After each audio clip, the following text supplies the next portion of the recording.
go to IHOP all across the country. In that deadly Ethiopian Airlines crash, 8 Americans among the 157 dead.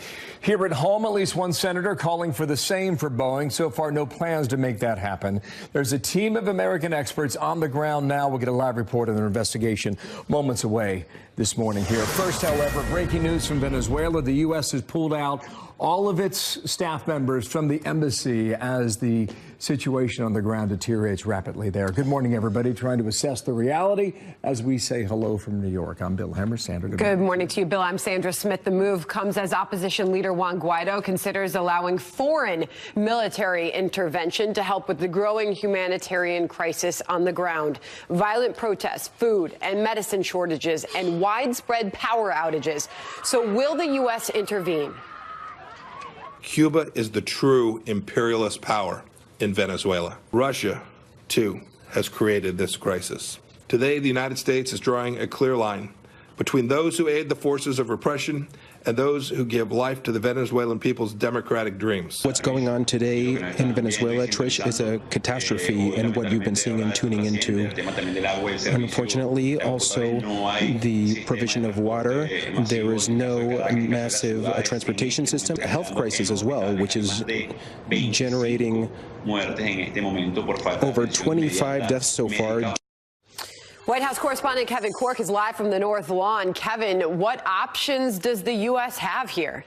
Well, there's a real crisis, right? I mean, we're talking about governments all over the globe, Sandra, that are trying to help the people of Venezuela, and yet divisions politically, both domestically and internationally, have frankly left the people caught in the crossfire, and without question, things are decidedly worse on the ground as we look at the pictures. And as you heard Juan Guaido talk about what his people have been going through, things have gone from bad to worse, in particular for those in and around Caracas, who repeatedly have been thrust into darkness and suffering from food and energy shortages. Now, as you and I have talked about this week, the White House has been consistent in its assessment that the Russians and the Cubans and Nicolas Maduro himself are making things worse.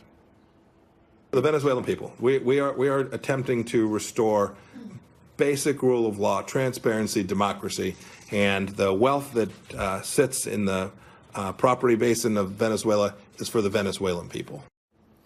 Now, critics, including the Russians, are accusing the U.S. of once again thrusting its own interest into the affairs of other countries and calling once again for regime change. That is, as you can imagine, a charge rejected by Secretary Pompeo. Sandra? All right. And Kevin, back at home here, Speaker Pelosi making headlines saying that she's not in favor of impeachment. What's the White House saying about that this morning? Well, as you know, sometimes a muted response is itself a response. And in this particular circumstance, the White House isn't saying a great deal about it because the Speaker is open to not just her opinion, but also entitled to change her mind. Let me share just a bit of what she told the Washington Post magazine about this very topic. She said this: "I'm not for impeachment. This is news. I'm going to give you some news right now because I haven't said this to any press person before. But since you ask, I've been thinking about this.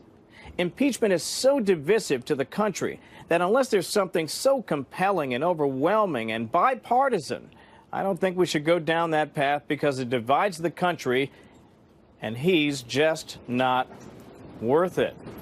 Nancy Pelosi to the Washington Post magazine. Her colleague, Alexandria Ocasio-Cortez, says she's not so sure about that. It'll depend on what comes out in the Mueller report. They'll be watching that very carefully. I should also point this out, Sandra. No public events for the president today, but he may make his way in front of a camera during a Boy Scout briefing. We'll see if that happens sometime later this morning. I'll be here for you, but for now, back to you. You never can tell. All right, Kevin Corke, thank you. For more on all this now, Byron York joins me, chief political correspondent, Washington Examiner, and a Fox News contributor. Byron, good day to you. Going to take you back. Good morning, Bill. 8 days ago, Newt Gingrich, you know, he was in the throes of impeachment with Bill Clinton, and it cost him. Here's what he told me a week ago. We had some of this problem, frankly, 97, 98, dealing with Bill Clinton, because after a while, people render a judgment. They're not going to think this is impeachable. They're going to come to think it's all political, and they're going to come to think that it's all destructive. Well, in the end, he concluded that was a mistake. But you say Pelosi's comments were a surprise. Go ahead. Well, they were surprised because the impeachment machine has been up and running on Capitol Hill. Just a week ago, the chairman of the House Judiciary Committee, and that's the committee that originates articles of impeachment, chairman said it is very clear that President Trump is guilty of obstructing justice. That was the same charge leveled against Richard Nixon and Bill Clinton. And Chairman Nadler basically said the only reason the House was not impeaching now is that they were organizing evidence and that they had to get a communications campaign to convince the American people that impeachment was the right thing to do. So clearly, all the preparations were being made. So Pelosi herself knew that this was a big deal because she said, I'm going to make some news now. I don't know she certainly did. Yeah, I don't know how this is going to go over. Steny Hoyer, he pretty much said, we've got 62 new Democratic members, meaning freshmen, not 3. And that was a direct reference to Rashida Tlaib and Ilhan Omar and Ocasio-Cortez, who seem to get most of the attention these days there in the House. Well, and what he was saying is that a number of those were elected in districts that are not at all like AOCs. They're much more, some of them were districts that Donald Trump won, and they don't really want to pursue impeachment. There's a lot of moderate Democrats who feel that they were elected to do other things like work on health care and the economy and not impeachment. And Pelosi has actually given them cover to now say, well, the Speaker has made her decision on that. And let me say one more thing about this impeachment and what Newt Gingrich said. Republicans tried to impeach, well, they did impeach Bill Clinton after he was reelected. And of course, they were still accused of being partisan the whole time. If Democrats were to pursue impeachment now, it would be during a reelection campaign, which would just multiply the problems of these partisanship accusations. In the middle of that campaign, you'll find the DNC in Milwaukee, Wisconsin, of all places. Here's Tom Perez, head of the DNC, making his case for that decision. While the choice of Milwaukee does not guarantee success, I will say this. Where you hold a convention is a very strong statement of your values. It's a very strong statement of who we are as a party and who and what we're fighting for. 22,000 votes, Donald Trump beat Hillary Clinton in Wisconsin. Yeah. I think the message here from the Democratic Party is, Wisconsin, we're not going to forget about you this time. Clearly, Wisconsin is one of the states that Hillary Clinton did not visit, did not campaign in the final days of the 2016 campaign because Democrats thought they had it in the bag. And Donald Trump, of course, stunned the Democratic Party by then winning Pennsylvania and then adding Wisconsin and Michigan for good measure. And clearly this is an indication that Democrats know they messed up on that. And it was not just the lack of appeal of Hillary Clinton. It was also that the party was not paying enough attention to the industrial upper Midwest. It's a good town, and we'll see them there. Hope they come to Fox, too, by the way, for that long-awaited debate. It's not the end of the conversation, Byron. More to come on that. Thank you, sir. Nice to see you today. Thank you, Bill. You bet. Thank you. Well, U.S. aviation experts have now joined the crash investigation of Ethiopian Airlines Flight 302 as Australian and Singapore join a growing list of countries grounding Boeing's popular 737 MAX 8 plane until that investigation is complete. Trey Yanks is live in Jerusalem covering this for us. Trey. Sandra, Boeing released a statement overnight saying they plan to update software systems on Boeing's 737 MAX 8 planes no later than next month. The Seattle-based company added that they have dispatched a team to the crash site and hope to understand the cause of this accident. This as at least 10 countries have airline carriers that are grounding their 737 MAX 8 planes as an extra safety precaution. Yesterday, the FAA issued what they call a, quote, continued airworthiness notification to Boeing. That means the Federal Aviation Administration believes these planes are safe to fly in, despite new fears following that Ethiopian Airlines crash. Sandra? Now, Trey, as for the investigation, where do things stand right now? We know this is a quickly developing situation. Well, Sandra, right now, the American FAA and NTSB have dispatched teams to Ethiopia to work with investigators there to determine the cause of this crash. This as families of the victims also gathered at the site today to pay their respects to the victims. Both the black box and cockpit voice recorder have been recovered and will be analyzed to determine more facts about the cause of this crash. An airline official did say that one of those flight recorders was damaged during the crash. This could make it more difficult for those investigators to find the necessary information. Sandra? Trey Yingst in Jerusalem covering that story for us. Bill, what a story this is. As we wait to hear more and learn more, we know they have the black box, although it's been damaged a bit. We have the audio recordings from the cockpit. Hopefully we learn more on this soon. Flying public has a lot of concerns over this, and rightfully so. So we'll see what the airline says, and we'll follow it based on a lot of these countries now making these decisions overnight. All right, that to the side. Now an Arizona sheriff has some big concerns about the border. Check it out. We're sitting down here fighting this fight on the front line and listening to these politicians attack our president. You know, whether you agree with them or don't, at least we have a president who's supporting law enforcement, who is fighting for border security. So how border agents are now gearing up for a record surge of the southern border. Going to hit a record this year, 180,000 migrants expected by May. National Border Patrol Council President Brandon Judd's going to react to that. Tell us what you need to know. Coming up live in a moment here. And as we follow that developing story on the border wall, $77 million worth of cocaine just seized. We're going to tell you where authorities made that discovery. Also in a brand new interview, President Trump saying that socialism may be great to campaign on, but it's unrealistic to govern on. In a moment, is he right? The White House is going to stop by to discuss that.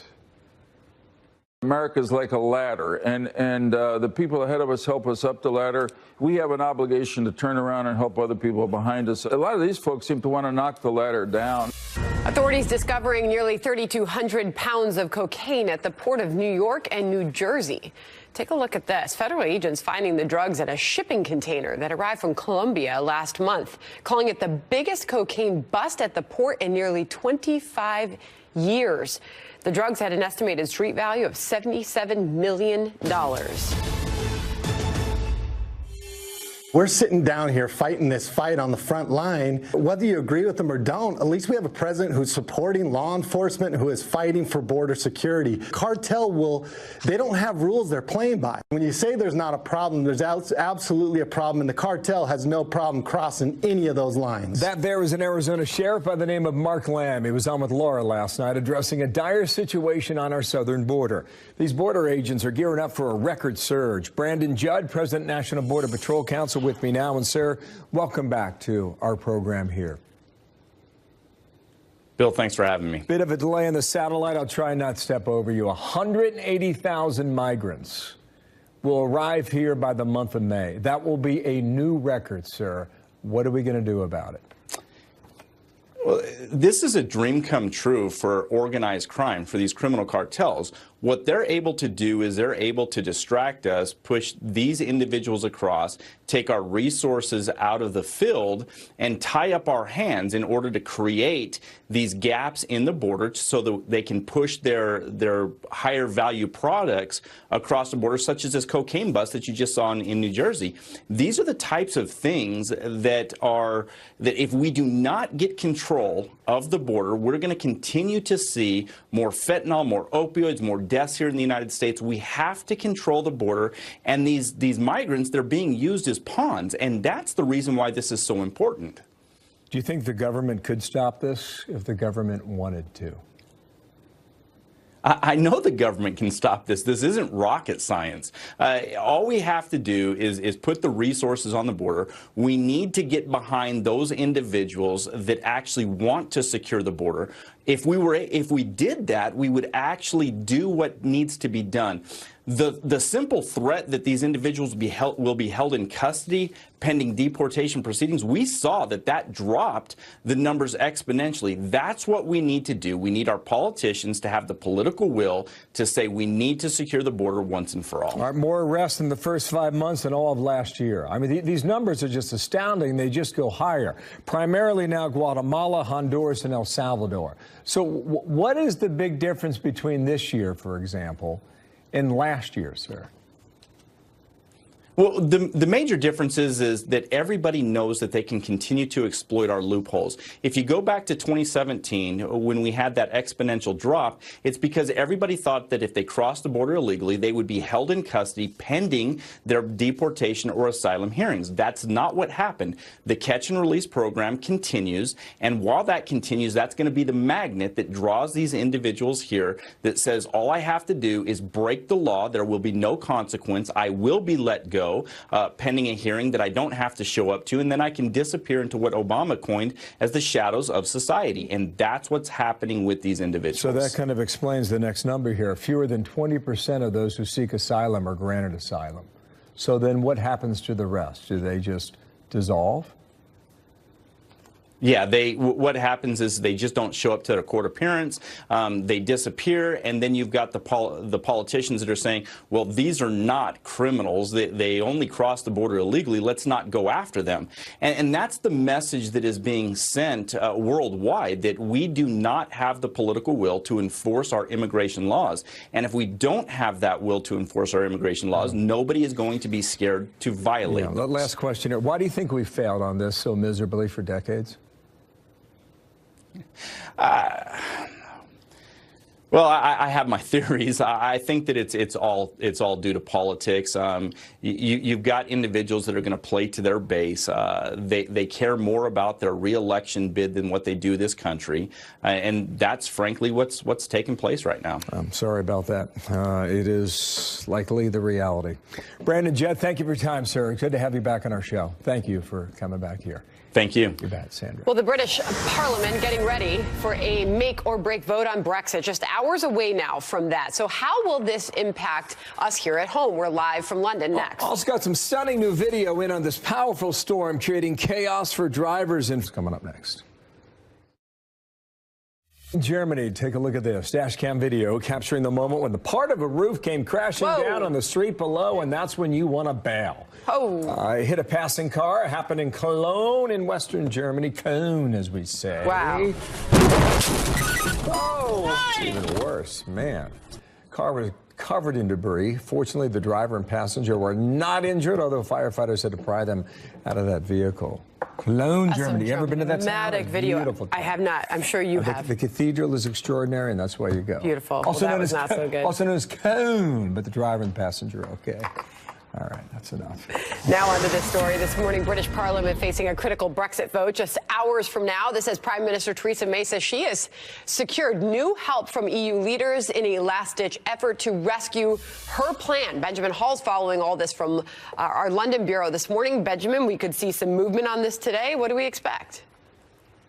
Well, hopefully some movement. Remember, it's just 17 days now till the UK is supposed to leave the EU, and still no arrangements, no agreement in place to define the relationship between the two moving forward. Instead, what we're seeing at the moment is political wrangling, no consensus between political parties, and this vote will be very tough later today. Last night, Prime Minister Theresa May was back in Brussels, again desperately trying to get some last-minute concessions from EU leaders that might get the backing of the British Parliament in that vote today. She, at least, claims she got them. MPs were clear that legal changes were needed to the backstop. Today, we have secured legal changes. Now is the time to come together, to back this improved Brexit deal, and to deliver on the instruction of the British people. But Britain's top lawyer, the Attorney General, just in the last hour, appears to disagree, saying that these new concessions, to do mainly with avoiding a hard border between Ireland and Northern Ireland in the event of no agreement, are not legally binding, and that the UK could, if it agreed to this deal, be trapped in the EU indefinitely. If today's vote, which is scheduled for 3 p.m. Eastern, does not pass, well, there are very few options left. One is to delay Brexit, ask for an extension, try to get more concessions, which is unlikely. The other is that on March 29th, 17 days from now, the UK crashes out of the EU with no deals in place, and some fear that would mean huge economic disruption. Theresa May lost her last vote 2 months ago by 230 votes. That's the biggest loss in British parliamentary history. So all eyes today to see whether she can just get past the post and move forward with removing the UK from the EU. We'll Sandra? see. Benjamin Hall, thank you. There'll be some drama on that yet again, so stand by. The White House, meanwhile, calling for a return to fiscal sanity. Washington has a spending problem. and it endangers the future prosperity of our nation for generations to come. The record budget proposal setting up another showdown on the Hill. So what will happen next? We'll talk to a top member of the president's economic team. Kevin Hassett is here to respond from the North Lawn, coming up. Plus, brand new reaction coming from both the zoo and the woman involved in that jaguar attack over the weekend. How the zoo plans to keep it from happening again. Plus, did you see this? Baca and Chris exchanging blows. I mean, it's like fight night in the NBA. The Raptors' big man, Serge Ibaka, comes out swinging. And he's a big man. Check out what Serge did in a moment. It wasn't the only drama last night either. Coming up. Come on back. Roll down to the floor of the New York Stock Exchange. There's the opening bell, 9:30 here on a Tuesday morning. We'll see where we go today. Pretty good move yesterday for the Dow 30, despite a lot of jittery news from Europe. Just talked about Brexit a moment ago. You've got the pressure from Boeing. And speaking of Boeing, moments ago, Malaysia, out of Kuala Lumpur, Malaysia suspends all Boeing 737 MAX 8 flights in and out of the country after the two crashed over the past 5 months. So that's an ongoing story there. Meanwhile, the U.S. economy seems to be doing pretty well, Sandra. You listened to Jerome Powell in 60 Minutes the other night. He did not suggest that there are a lot of headwinds right now facing our economy here at home. A lot of optimism, and you hear that from the White House. You heard that from Jerome Powell at the Federal Reserve. Still, the trade deal is a big uncertainty, and you try to imagine where we'd be today if that actually got done, but a little bit of a loss out of the gate this morning. And once it is, in all likelihood, maybe we give a little sail off there, but Apple had some big numbers yesterday. Amazon had some big numbers yesterday, and they really drove the market, so off we go. And the budget proposal. This budget is yet another fiscally responsible and common sense spending plan from President Trump. The president has continually called for fiscal restraint and will persist in his efforts to end the wasteful spending. The White House defending its proposed $4.7 trillion budget, with the administration setting a high bar for the economy, banking on deregulation and tax cuts to boost economic growth. Let's bring in Kevin Hassett, chairman of the Council of Economic Advisors. Kevin, I know you're always willing to play with this here and dig into these numbers, and there's a lot too willing, right? you have way too much fun with this for it being some knee-deep numbers here. Let's get into it, though. I mean, you look at the budget proposal, and you just heard the OMB acting director saying that we've got a spending problem in Washington. Does this budget tackle that problem?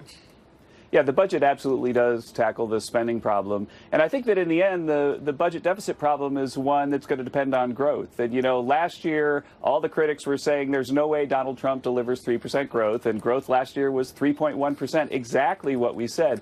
Even below the top number in the details, everything was just about exactly what we said. And so we say we're going to have another year like that this year. The point is that the spending is out of control, that the president has a good plan to get it under control. But in the end, the deficit is going to be affected most by what happens to revenues and growth. And if we get a few more years like we had last year, then everything's going to be much, much better than, say, the CBO forecast. That's sort of the problem for some of the critics of this proposal this morning. Even the Washington Post put an op-ed talking about the economic growth projections that the White House is putting out there are simply too rosy for this type of proposal.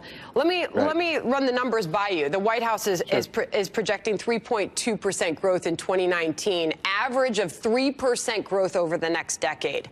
That is far greater than the other forecasts out there, including the CBO, 2.3% this year, 1.7, 1.8 over the next decade. I know Mark Sandy's a good friend of yours. He's the chief economist at Moody's. He's saying there's no chance the White House is going to get this kind of growth. To that you say what? Well, you know, Mark Sandy made a bet with my friend Larry Lindsay on the same thing a couple years ago, and I'm pretty sure Mark owes $11,000 to Larry Lindsay and hasn't paid up yet. So, I mean, they could talk about that. But the fact is that Mark has been saying that this isn't going to work forever. And go back to the Obama administration, and they had the rosiest scenario you could imagine. If you look at the 1 year ahead forecasts, the average error for them, where they were higher than what actually happened, was 1.4% over their entire term. You know, we could next year, it could be a -2, and we'd have the same average error as the Obama Obama guys. And so after 2 good years where we hit the number to be coming out the way they are and saying we're ridiculous, it's just incorrect. The bottom line is that there's this sort of Democratic policy industrial complex that told everybody it's not President Obama's policies that are making the economy weak. It's the Martians. It's secular stagnation. It's something we can't control. And you blue walls people, you know, the Rust Belt state people, forget it. There's no hope for you. The manufacturing jobs are never coming back. And that's just not Donald Trump's message. And I think democracy works. They voted for the president, and he's delivered policies that have made these people prosperous. All right, so before I move on here, 3.2% growth this year. That is your projection. That's right. All right, That's right. So here's some of your critics. Some Democrats are describing this as a gut punch to the middle class. This is John Yarmouth of Kentucky, the House Budget Committee chairman. Listen. Well, to name it a budget for a better America, I have to wonder, have they given up on great? Apparently they have. But he also, the subtitle is Promises Kept. And there are many promises that he made in the campaign that were broken by this budget. One of those being cuts that he would never touch Medicare, which he does in this budget. Can you respond to that? I mean, he's describing this budget as a recipe for American decline. Yeah, well, you know, I got to say that Yarmouth's a straight-up guy. He's a stand-up guy, but I just disagree with him on this. And let's just think about all the things that we've done, not just for the middle class, but for people in the bottom. The bottom decile last year, wage growth, the bottom 10% of Americans, 6.5%. Hispanic wage growth, ridiculous, you know, absurdly high. The fastest we've seen in a long time. Spanish wages above $50,000 per family. Hispanic wages above $50,000 per family. We've got real wage growth. We've got manufacturing jobs. We're helping the middle class. And so the idea that it's a gut punch to them, if we continue to do that, is just incorrect. All right, so I've got homelessness is way down. So much I want to get to here with you, but I want to move. Right. I want to move on to socialism because we have quickly seen that develop as the target for Republicans on Democrats. And here's the president in the Breitbart interview talking socialism. He says, quote, "You always have to be very careful because socialism is easy to campaign on, but tough to govern on. When you tell people free medical, free education, no more student loans, all the different things that you say, it's a great thing to campaign on. But then 10 years later, the country is down the tubes." What is the message from the White House right now on growing talk of socialism and socialist policies on the left? Well, generally what happens historically is you get a country in decline, things aren't working, you get some royal family that's run them into the ground, and then the socialists come in and offer a better vision of the future compared to the totalitarianism that they're fighting against. And here we've got a booming economy, and I get I say kind of ridiculous. No one would have expected that bottom wages would have been growing so much except for us. No one would have expected that the people who lost their manufacturing jobs would be getting them back, but we said they would, and now they are. And so it's just really odd. Like, think about it this way. Iowa and New Hampshire have about 2 of the lowest unemployment rates in the country right now. And people are going to go into those states and say, hey, guys, we should blow the system up and be socialists. I mean, it seems like, well, it'll be interesting to see what happens. Well, there's quite a crowd down in Texas over the weekend for that South by Southwest festival, and a lot of the candidates took to the stage. And one prominent freshman Congresswoman, Alexandria Ocasio-Cortez, said this about capitalism in one of those interviews. Listen. Capitalism to me, it's an ideology of capital. It puts capital, the most important thing is the concentration of capital, and it means that we seek and prioritize profit and the accumulation of money above all else. And to me, that ideology is not sustainable and cannot be redeemed. We only have a few seconds left there, but listening to that, chairman of the White House Council of Economic Advisors, how do you respond to that? Well, I think that, again, you know, wage growth in the bottom was really high because there are all these jobs being created in the U.S. People need a job to have a wage. People need a factory to work in, and growing factories to have their wages grow. And so capital and labor are not at war with one another the way the socialists say capital and labor need to work together. You know, can we make capitalism better? We're working to do that every day. But of course, workers need jobs, and socialism chases the jobs away. Kevin Hassett, I told you I had a few seconds, and you did it for us. Okay, well, it's a big conversation, a big debate in this country right now. And we appreciate you coming on America's Newsroom this morning. Thank you. He can take a rap, huh? Changes coming to that Arizona zoo where a woman was attacked by a jaguar. She hopped the fence to take a selfie.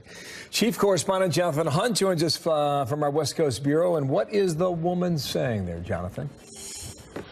Well, Bill, we've all seen the aftermath video, but not going to be the last. And she went on, quote, "I never expected this. I feel like we're all human. We make mistakes, and I learned my lesson." She has also apologized to the zoo. Bill, the jaguar, by the way, will not be euthanized because, after all, it did exactly what a wild animal is supposed to do when approached by a strange creature. What are the changes we mentioned, Jonathan?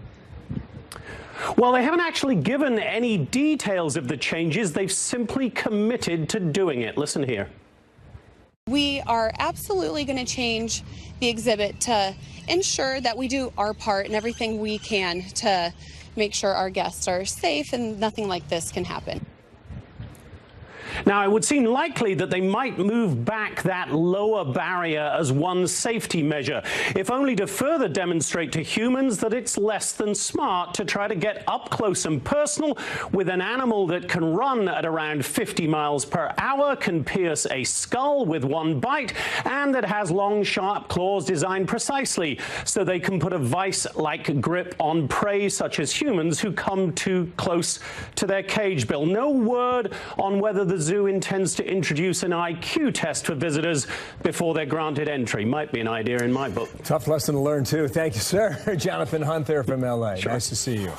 Monday night was fight night in the NBA after the Raptors' Serge Ibaka and the Cavaliers' Marchese Chris. Sorry, I'm not up on all the names, but I can see this video. For position under Cleveland's basket, Ibaka shoving Chris from behind before the two start throwing punches. Unbelievable fight on the court there. Both men were ejected from this game. Meanwhile, in Utah, it was Russell Westbrook versus a courtside fan getting into a heated exchange of what Westbrook called a racial and inappropriate comment with the Thunder star, cursing and threatening to beat up the man and his wife. The fan says the back and forth started off as friendly until he talked about the wraps on Westbrook's knees. Wow, how about that for action? I mean, are you up on all these games? A little bit. I paid attention to the Knicks. I was busy last night. The Knicks got the worst. Yeah, you swear. Knicks got the worst team in the NBA, but I'm still a fan.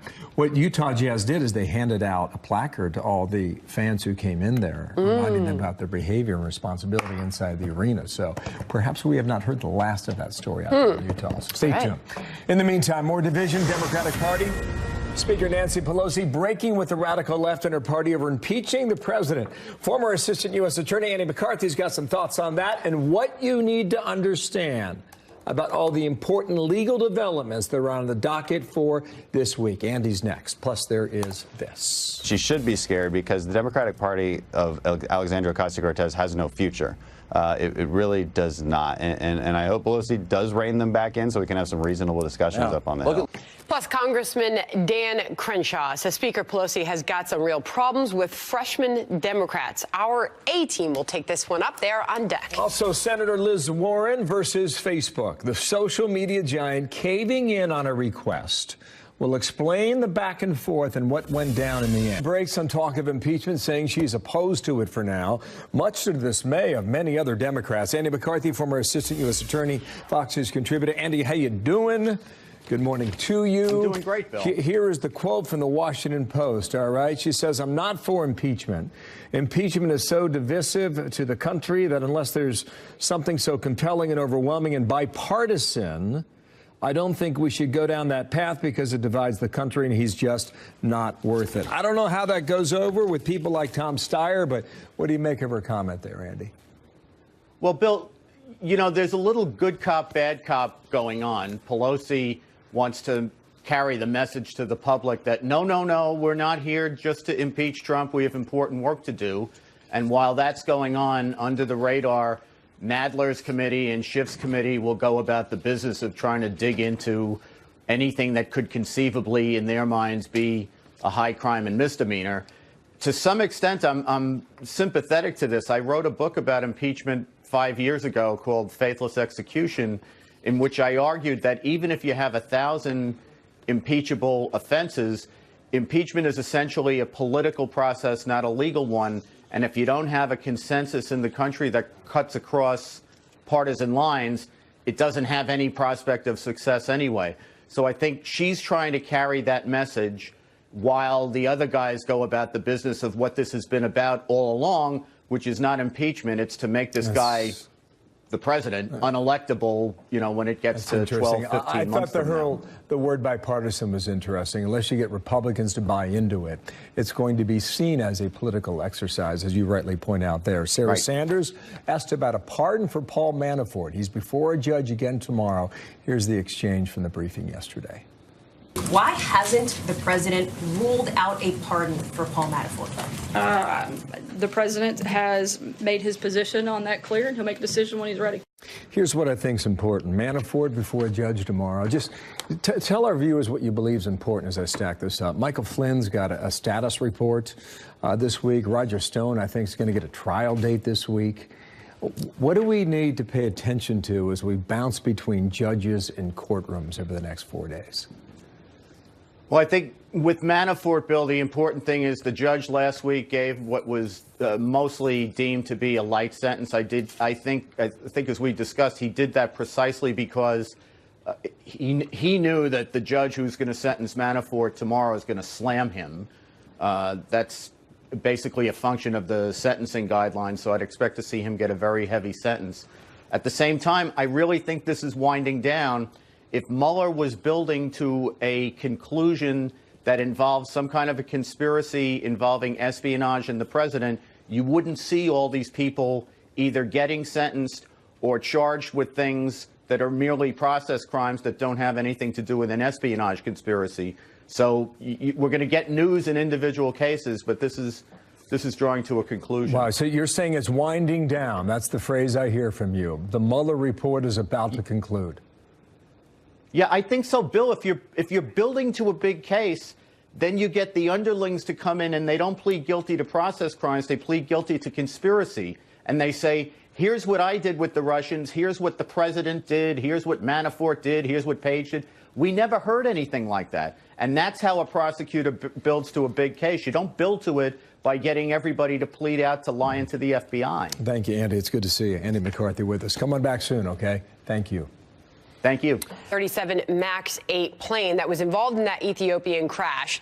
The very latest on this is that U.S. aviation, a new UN report showing a nearly 50% surge in measles cases worldwide. Here at home, the Centers for Disease Control says so far this year, 228 cases have been confirmed in 12 states. Dr.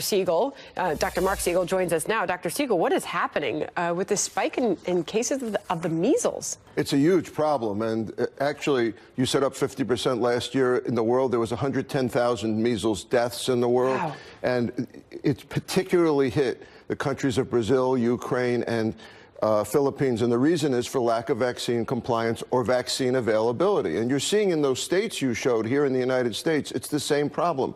It's vaccine compliance. You know why, Sandra? Because if people take the MMR vaccine, their protection against measles is 97%. Yeah.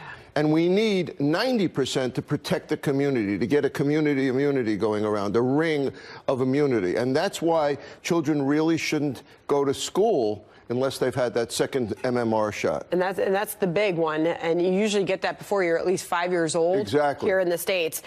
So specifically, this growing surge of measles cases poses a big threat to children. UNICEF is making the case that they would be the most affected by this worldwide. They're the ones that get it the most. They're the ones that have the most severe complications. They're the ones who die from it. We see cases of brain swelling going on. I don't want to scare anybody out there, but about 1 in 1,000 cases of brain swelling, and less have it and don't know it, and then have developmental problems later on. These are huge problems. And the other problem with measles that we don't talk about enough is that it's contagious even when you don't know you have it.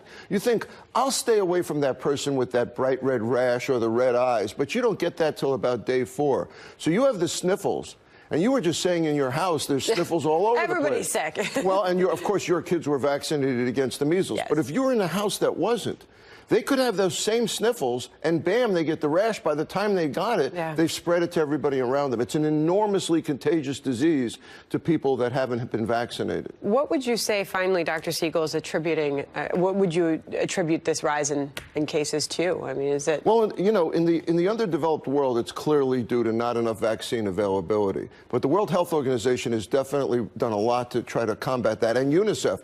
But here in the United States, there's no excuse for that whatsoever, and it's due to this idea that in certain states you could just say philosophically you don't want it. I can understand exemptions for medical reasons, maybe for religious reasons, not for philosophical reasons. They're trying to get rid of that in Washington state right now. Found this fascinating. Brazil had no measles cases in 2017. Over